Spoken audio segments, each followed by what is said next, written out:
mums ir ķirbju, krāsnī ceptu ķirbju biezupa. Tāds klasisks, klasisks, jā, un silts ēdiens, pilnīgs. Kā Emīlija, kas pagaršo, viņa teica, Matīs, tā zupa ir pilna.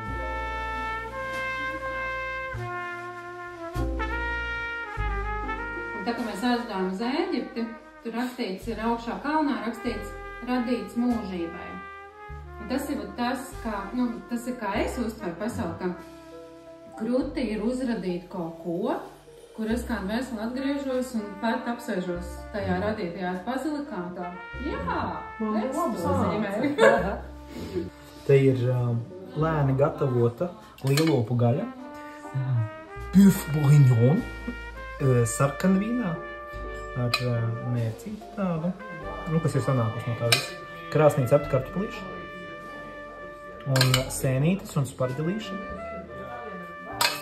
Un, jā, kaut kas tāds. Es bišķi satraucies, tāpēc, ka es pirmo reizi kaut ko šitādu daru. Šādā veidā.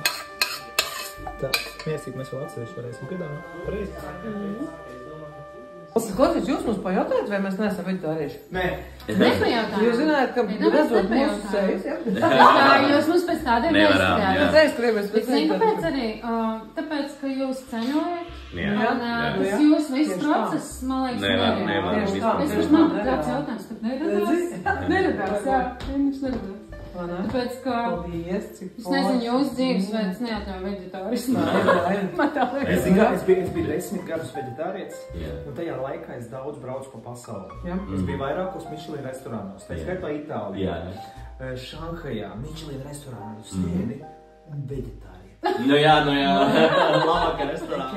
Es biju tāda meitene, es nesaku no laukiem, bet tā, es, piemēram, organizēju indiāņu vasaras nometnes vasarā. Mēs visu vasaru 3 mēnešus dzīvojam mežā un plikām kājām.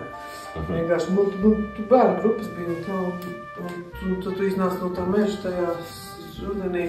Tu saprot, cik daudz liekā. Jā, un tagad... Ļoti jaudīgiem cilvēkiem tikai var būt. Tāpēc, ka, lai uzražotu slimību, ir vajadzīga tieši tāpat kā radītu, lai uzražotu medaļai otru pusi, ir vajadzīga ļoti daudz enerģiju. Tāpēc mums piemēram liekas, ka tie cilvēki, viņš nomira vēs, bet tas ir neatvērts potenciāls.